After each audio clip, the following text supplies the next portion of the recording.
Olá pessoal, dando continuidade. Hoje nós vamos falar sobre teoria de ligação de valência. Vale destacar que eu comecei essa aula já falando sobre símbolo de Lewis, estrutura de Lewis e geometria molecular. Então vou deixar aqui o link para quem quiser pegar o alicerce da aula de hoje. Tá? Então teoria de ligação de valência. Basicamente, hoje a gente vai discutir como é que as ligações covalentes são formadas partindo da TLV. Pois bem, vamos falar aqui um pouquinho da evolução dos modelos atômicos para a gente poder realmente entrar de cabeça na teoria de ligação de valência.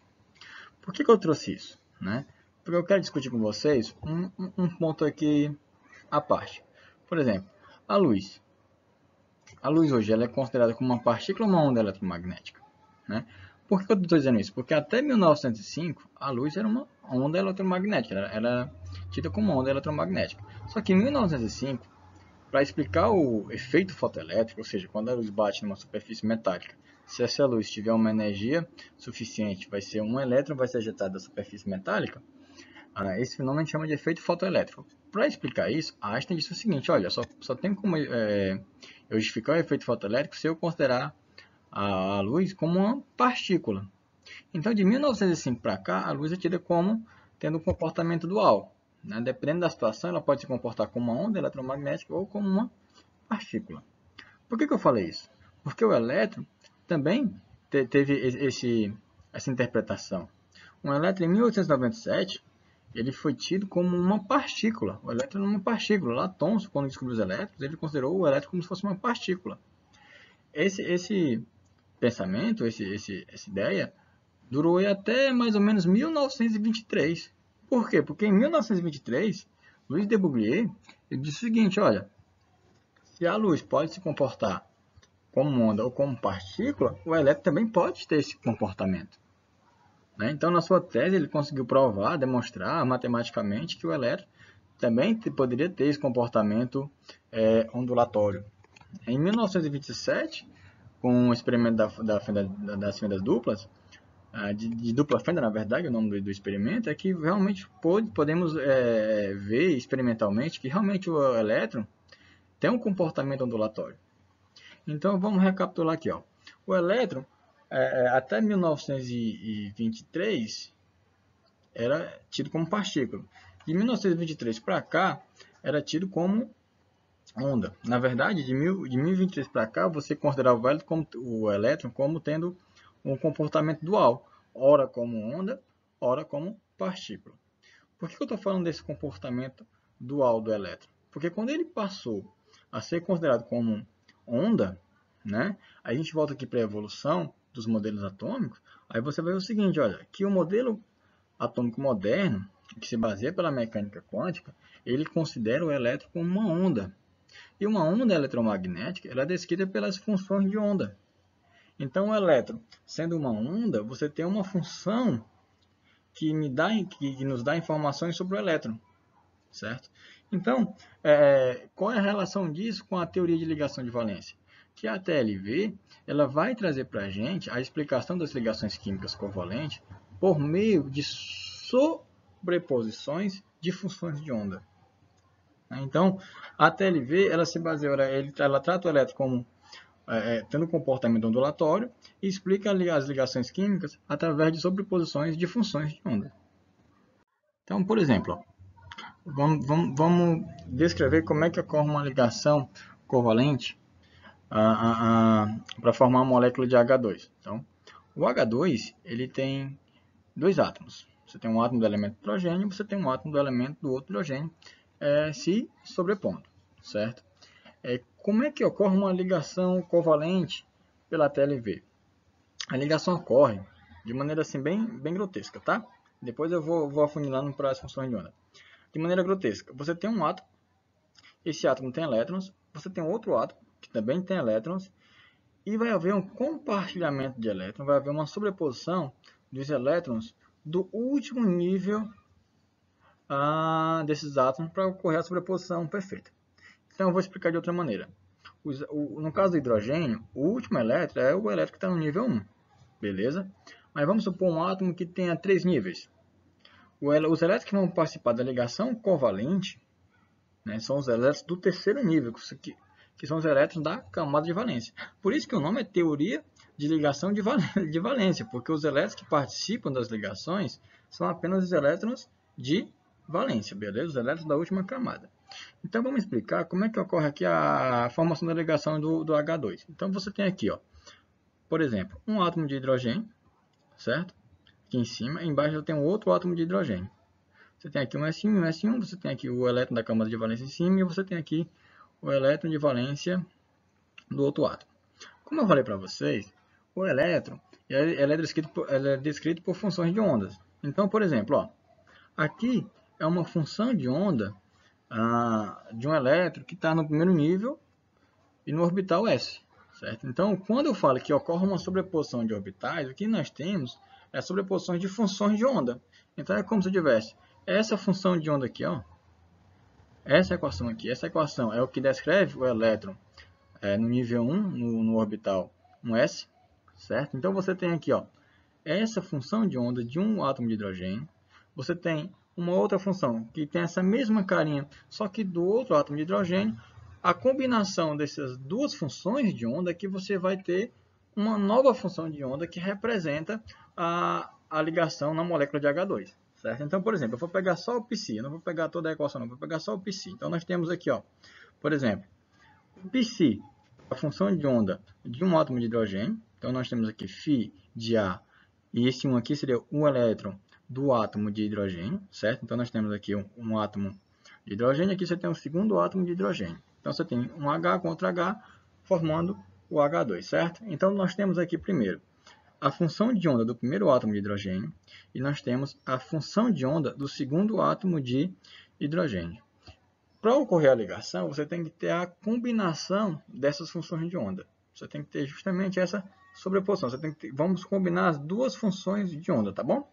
Então, quando você faz essa combinação, você tem isso aqui, ó. Você vai ter uma nova função de onda. Essa função de onda já é da ligação na molécula de H2, certo? Aí o que é que você tem aqui, ó? Você tem φ de A, φ de B2. O que é que seria isso, né? Vamos interpretar. Esse 1 é o elétron do átomo A de hidrogênio. O 2 é o elétron do segundo átomo de hidrogênio. Mas, aí você tem 2A e 1B. Então, vamos tentar entender. Você tem aqui a função φA1 e φB2. Então, você tem as funções de onda dos átomos separados. Quando você junta isso, o que é que você vai ter? Você vai ver que o elétron do primeiro átomo, vamos supor que o primeiro átomo de hidrogênio seja o A, e o segundo átomo de hidrogênio eu chamei de B. Então, você vai ter um elétron de A perto do A, certo? Próximo desse do átomo de hidrogênio que eu designei por A, e você vai ter o elétron de B perto de B. Mas você também pode ter o elétron de B perto do átomo de A e o elétron de A perto do átomo B de hidrogênio. Ou seja, quando você forma uma ligação química, aqueles dois elétrons que formam a ligação não estão mais nem perto de A nem perto de B. Então, é como se estivesse em movimento. Então, o elétron que inicialmente era de A passa a ser de B, passa a ser de A. Enfim, ele está totalmente distribuído na molécula. Beleza? Vale destacar que eu estou trabalhando apenas as funções de onda, ou seja, as funções de onda dos elétrons de valência. Professor, deixa eu ver se eu entendi. Vamos aqui recapitular. Os elétrons são representados por funções de onda. Você descreve a energia do elétron através de funções de onda. Quando essas funções de onda se combinam, você tem uma nova função, que é uma função que expressa a ligação química. Pronto. Só isso. Disso tudo. Não tem mais nem o que esticar.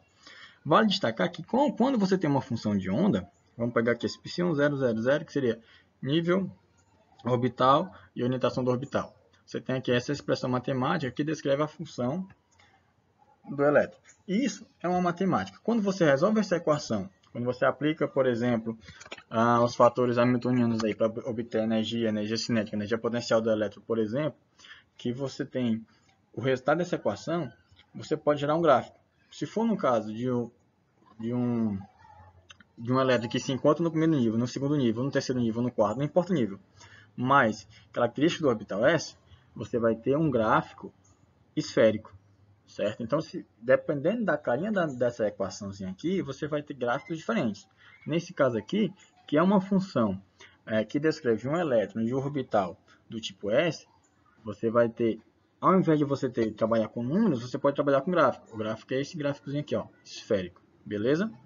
Aí você pensa, professor, se o gráfico é esférico, dá para a gente tratar as ligações químicas por meio de gráficos?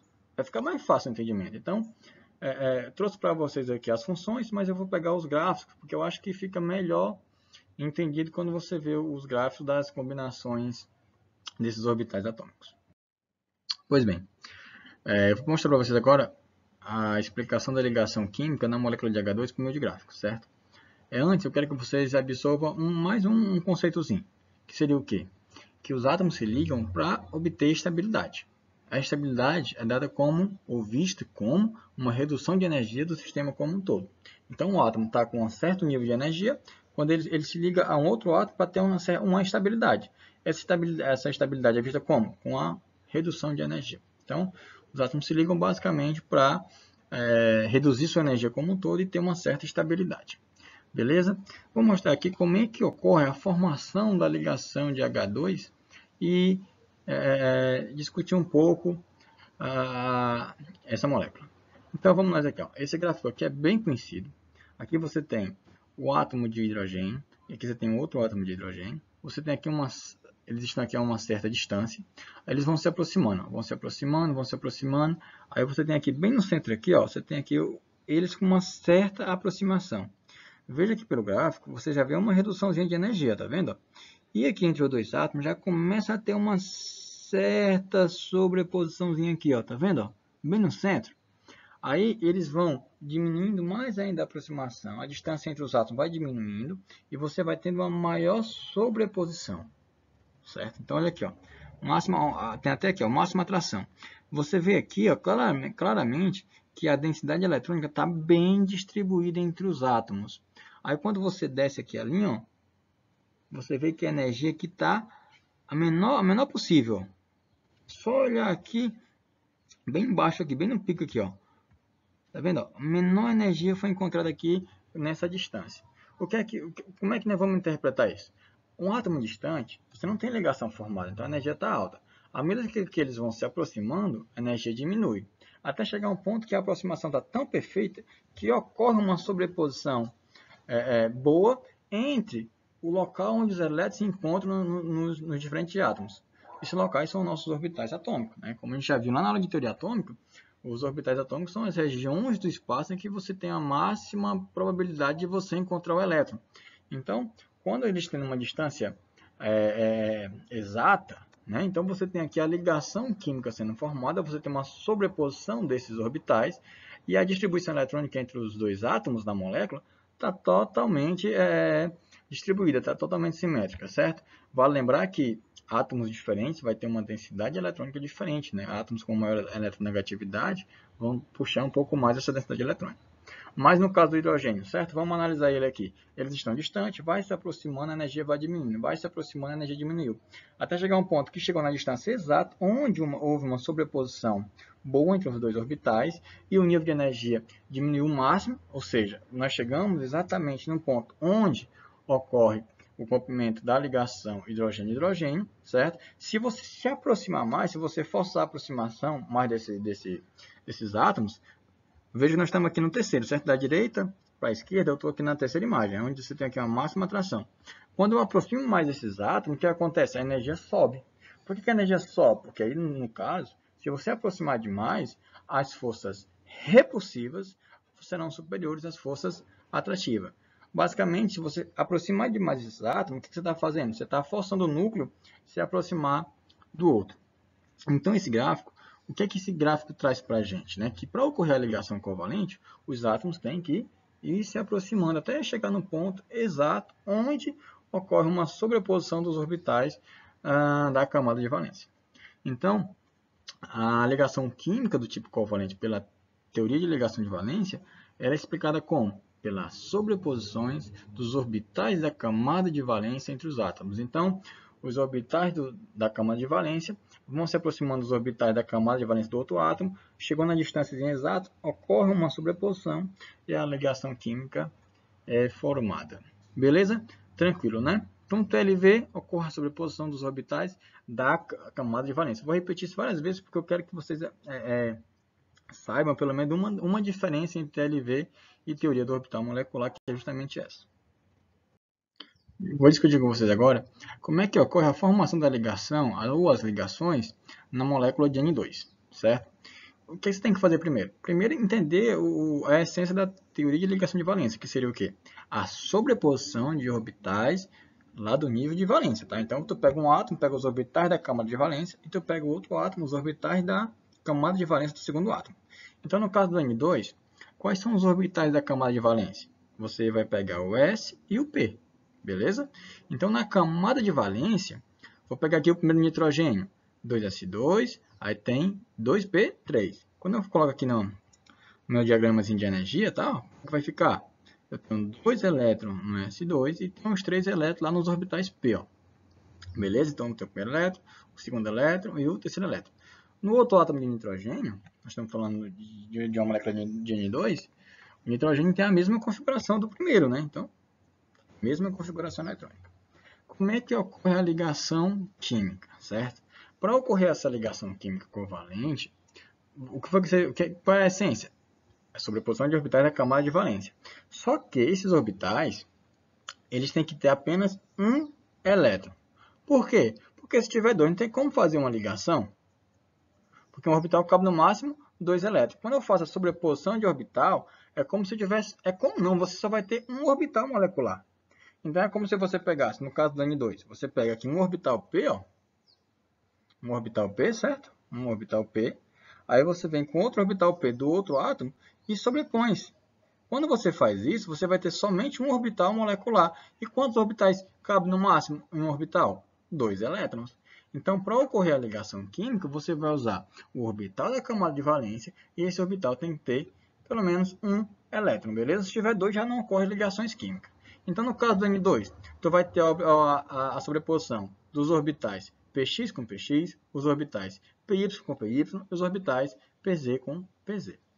Aí você deve lembrar o seguinte, como é que ficam os orbitais no átomo? Os orbitais Px, Py e Pz, eles ficam em 3 direções no espaço. Então você tem isso aqui, ó. Você tem um orbital no eixo X, você tem um orbital no eixo Y e você tem um orbital no eixo Z.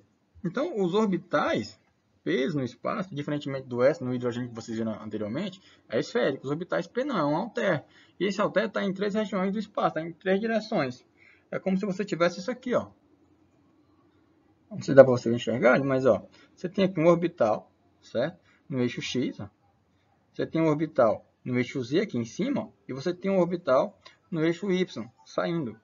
Tá? Então você tem um orbital saindo, você tem um orbital na lateral e você tem um orbital aqui em cima. Beleza?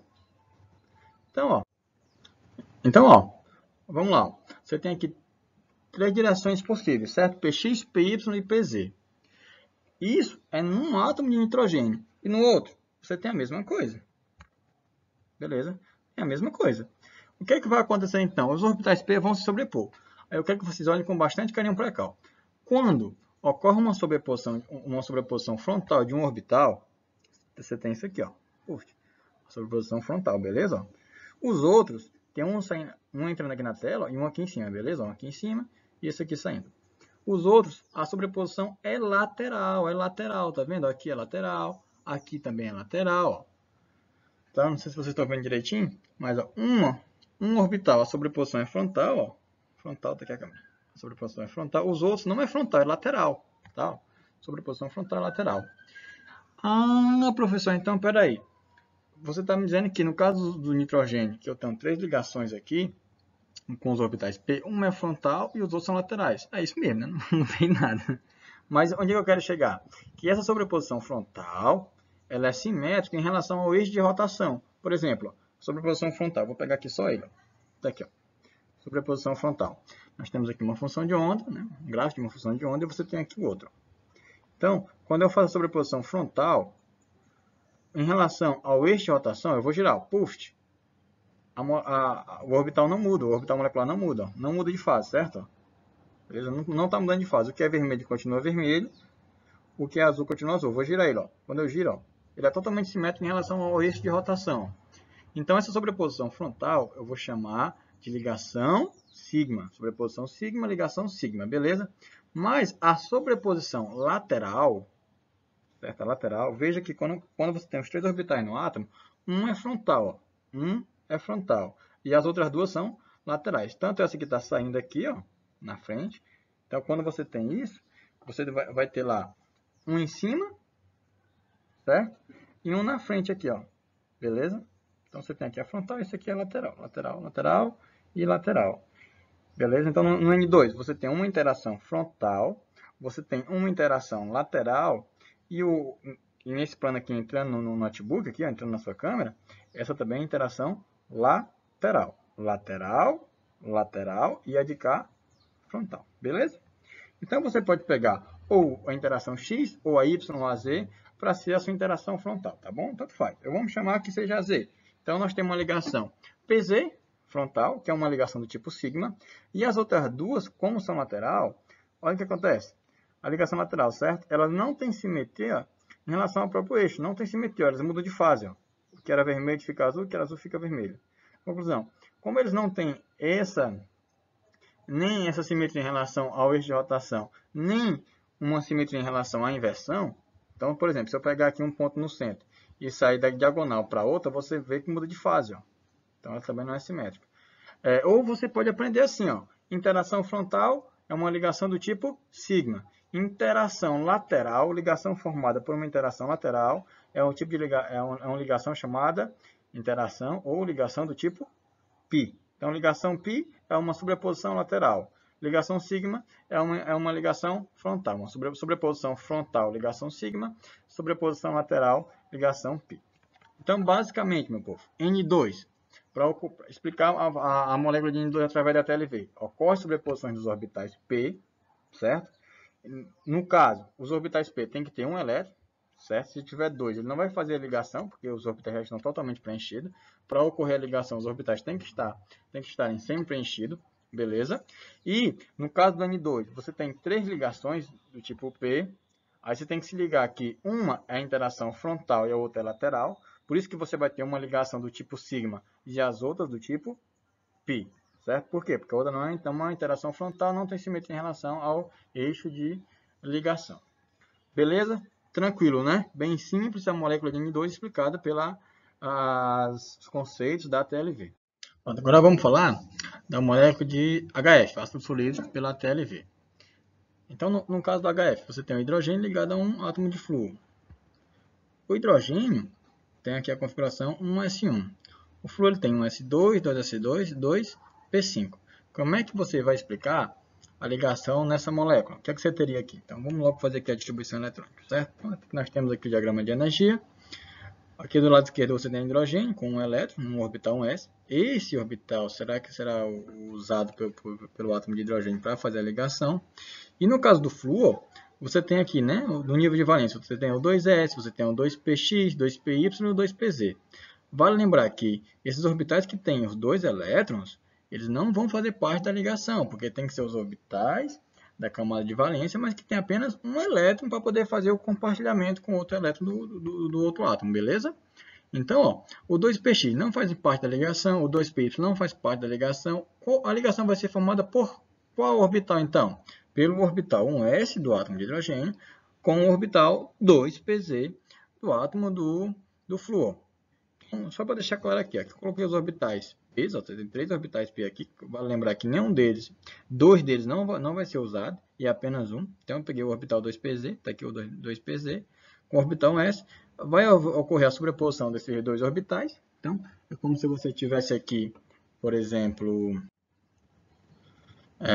então aqui, ó, um orbital S verdinho, vocês estão vendo aqui, ó, verdinho, e o orbital P. Então, basicamente, você tem a sobreposição do orbital 1s com o orbital 2pz do átomo de flúor. Então, está feito aqui no orbital molecular que você tem os dois elétrons. Então, a ligação do HF é bem simples, entre aspas, né? Porque você vai pegar os orbitais que tem apenas um elétron, com o orbital do outro átomo que tem um elétron, faz a sobreposição, está explicada aí a ligação por meio da TLV. Né? Então, se você fosse escrever, por exemplo, como é que você descreveria a ligação? A ligação química da molécula de ácido fluorídrico é formada pela sobreposição do orbital um S do átomo de hidrogênio com um orbital 2p do átomo de flúor. Pronto, morreu Maria Preá. Bem simples a explicação desta molécula pela TLV. Pois bem, vamos agora explicar a ligação no composto CH4, né, na molécula de CH4. Como é que as ligações são formadas? Na molécula você tem 4 átomos de hidrogênio e você tem um átomo de carbono. Ou seja, como é que seria a nossa ligação? Nós teríamos aí um orbital S de um átomo de hidrogênio, você teria um orbital 1s do outro átomo, um orbital 1s do outro átomo e um orbital 1s do outro átomo de carbono. Você tem 4 carbonos, você tem 4 orbitais S que contribuem para cada uma das ligações na molécula de carbono e hidrogênio. No caso do carbono, o que é que você tem? Vamos analisar a configuração dele, né? 1s2, 2s2, 2p2.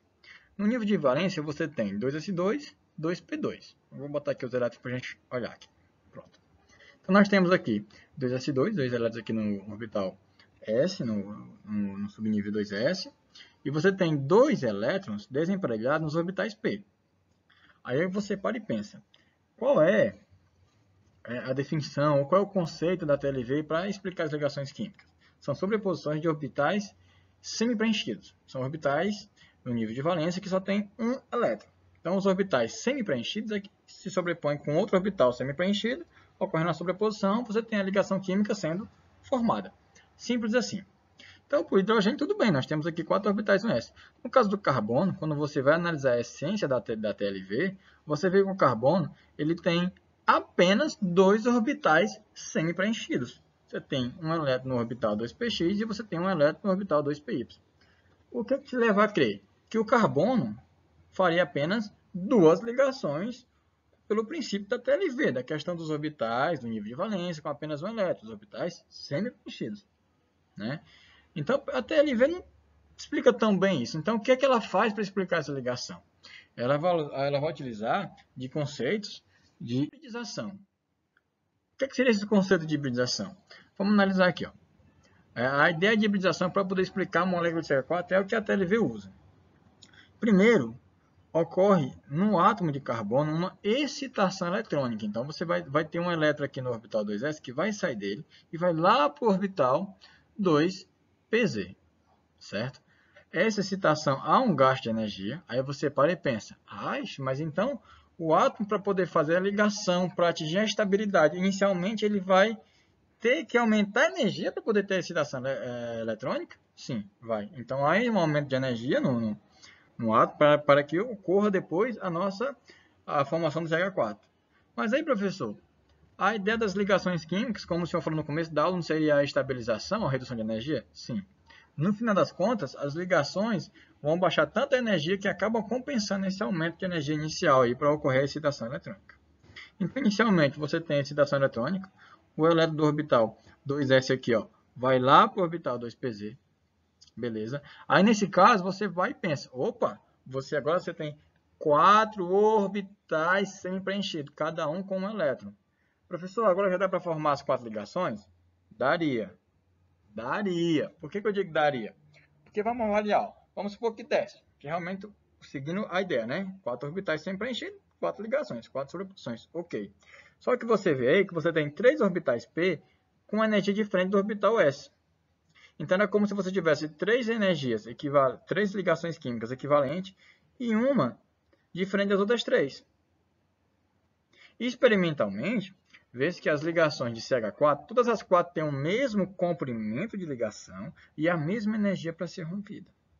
Ou seja, esses orbitais aí, do jeito que está aí, não explica a ligação no CH4. Porque do jeito que está aí, era como se você tivesse 3 ligações equivalentes e uma diferente das outras 3. Então, o que acontece? Ocorre uma hibridização do orbital S com esses 3 orbitais Px, Py e Pz. Então, você vai ter um novo conjunto de orbitais. Você vai ter uma mistura de orbitais atômicos aí. Professor, e como é que vai ser chamado essa mistura de orbitais? Orbitais híbridos. Mas qual é o nome deles? Orbitais do tipo sp3. Então, quando você mistura esses orbitais, você tem novos orbitais, né, os orbitais híbridos. Esses orbitais híbridos têm uma nomenclatura, sp3. Por que são orbitais do tipo sp3? Porque são orbitais oriundos da mistura de um orbital S com 3 orbitais P. Então, a mistura vai ser, todos eles vão ter um nome. Então, tu vai ter um orbital sp3, um orbital sp3, um orbital sp3, um orbital sp3. Você vai ter 4 orbitais sp3, porque eu misturei um orbital s com 3 orbitais p. Beleza? Tranquilo, né? Aí, o que é interessante vocês notarem aqui? Que os orbitais híbridos, eles têm uma energia menor que os orbitais 2p, ó, e um pouquinho maior que os orbitais 2s. Então, os orbitais híbridos, em termos de energia, é literalmente uma mistura dos orbitais sp. Beleza? Aí vale destacar, então no caso do CH4, quando você faz a hibridização dos orbitais, você tem 4 orbitais atômicos semi-preenchidos, do tipo sp3. Então você tem um orbital, 2, 3, tudo semi-preenchido, cada um com um elétron, né?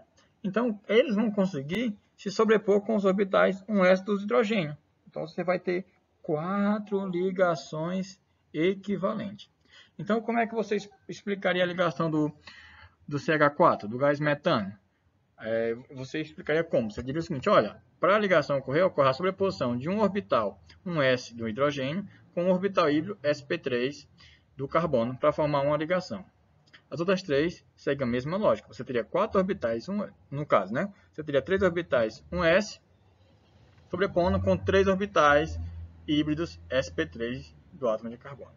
Tá? Então, seria assim que você descreveria a ligação do CH4. 4 orbitais híbridos sp3 com 4 orbitais 1s do hidrogênio. Dessa forma, você explica a ligação do CH4. Tranquilo?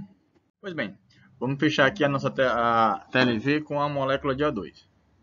Como é que ocorre a formação da ligação ou das ligações na molécula de O2? Aqui você tem a configuração eletrônica de um átomo de oxigênio, certo? 1s2, 2s2, 2p4. Veja aqui no gráfico aqui, onde você vê os elétrons distribuídos, você tem 2 elétrons no orbital 2s, 2 no px e 1 em cada orbital sp. Então você tem aí 2 orbitais semi-preenchidos, 2 orbitais com apenas um elétron, certo? E são esses elétrons que vão fazer as ligações. O que a gente vê no O2? Que você tem uma ligação dupla, você tem 2 ligações, certo? Então, como é que seria essa ligação? Você tem um orbital P interagindo de maneira frontal, certo? Então, está aqui um orbital P com outro orbital P de maneira frontal, certo?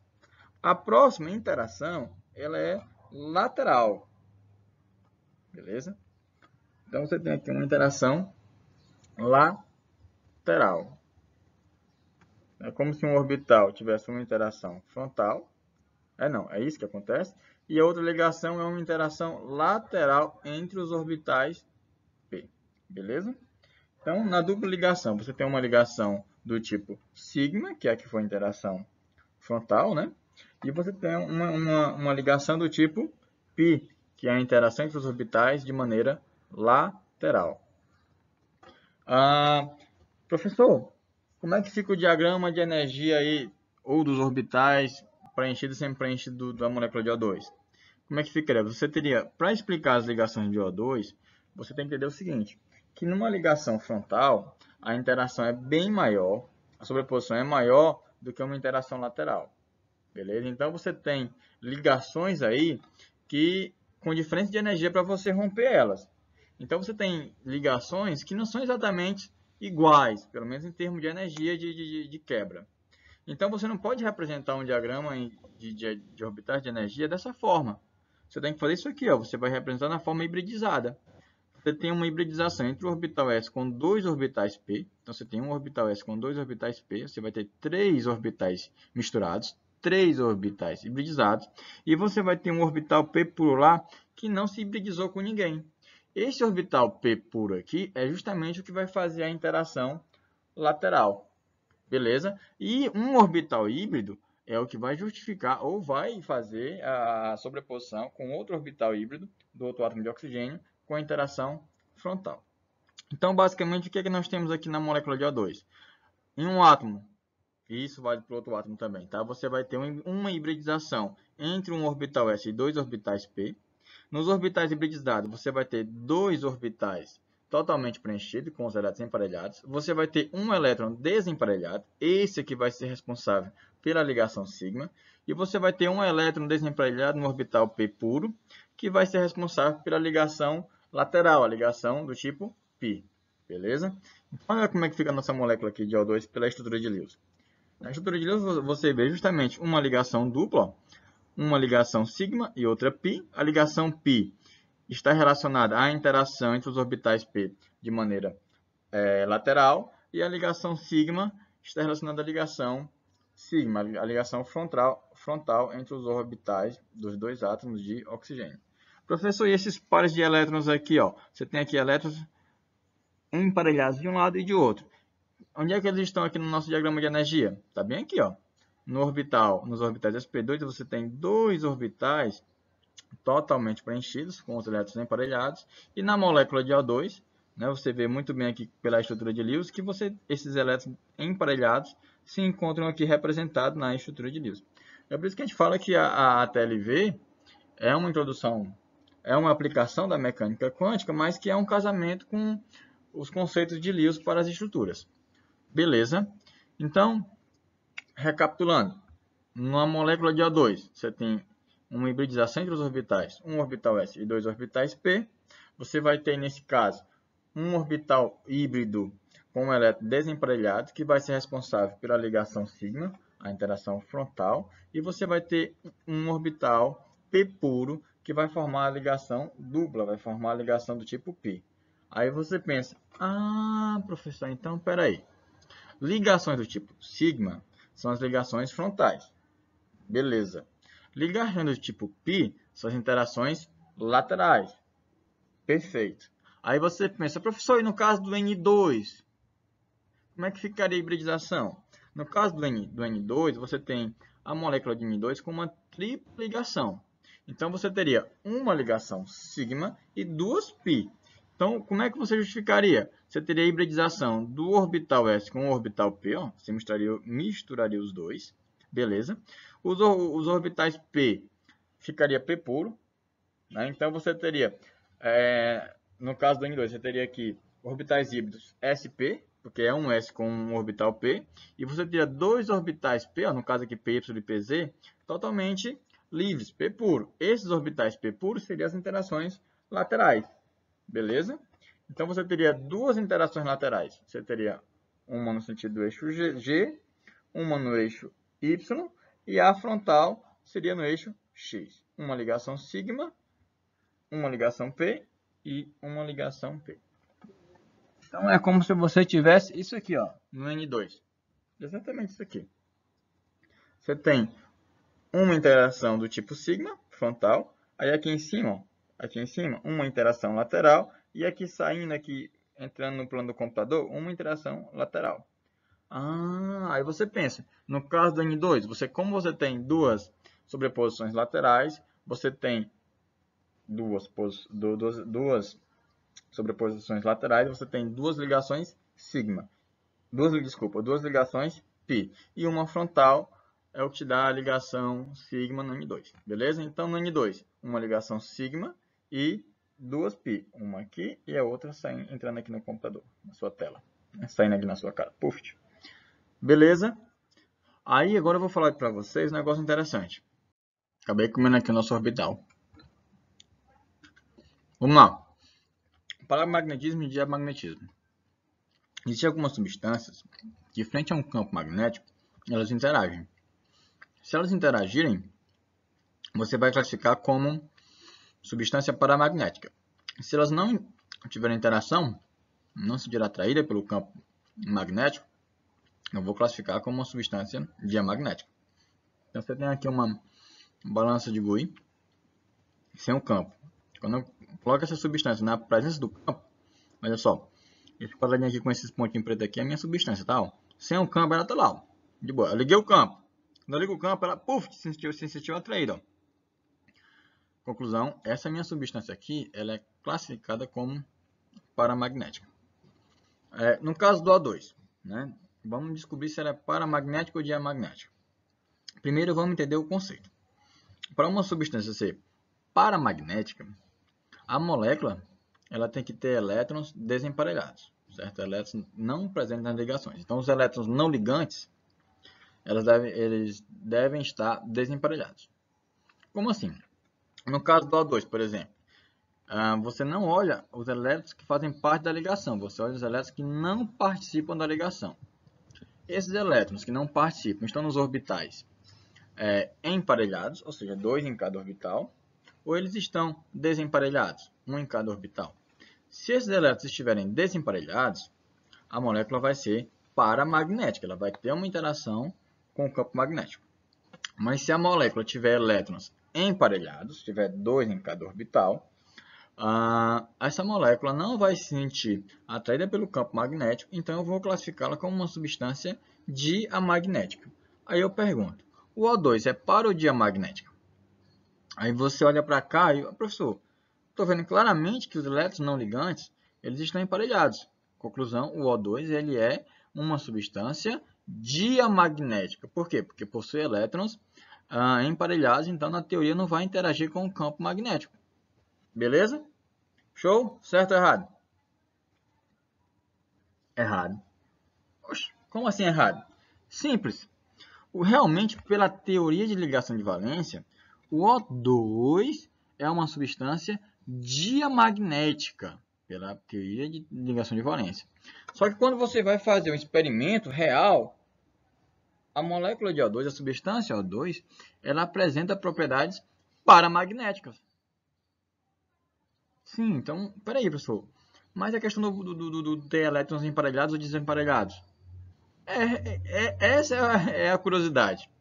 Pela TLV, você prevê que o O2 ele é diamagnético, porque tem os elétrons todos emparelhados, os elétrons que não participam da ligação. Mas, experimentalmente, ele interage com o campo magnético. Então, ele é paramagnético, mas a TLV não prevê isso. Exatamente. Isso é uma das limitações da teoria de ligação de valência. Ela não consegue prever o para ou diamagnetismo das substâncias. Beleza? Quem é que vai explicar isso? A teoria do orbital molecular. Nosso vídeo já está longo, então vamos fazer logo aqui o fechamento final. TLV, ela descreve a ligação covalente considerando os orbitais atômicos. As ligações são formadas com a sobreposição desses orbitais. Essa sobreposição vai ocorrer à medida que os átomos vão se aproximando. Então, você tem aqui um átomo A e um átomo B, eles se aproximam e os orbitais acabam se sobrepondo. É interessante vocês observarem que na TLV, os orbitais que sobrepõem são os orbitais da camada de valência, tá? Eu falo isso porque a próxima teoria de ligações que a gente vai falar, que é justamente a teoria do orbital molecular, ATOM, ela já não pensa bem isso não, ela pensa que as ligações já são formadas com todos os orbitais se sobrepondo. É uma diferença aí entre as duas.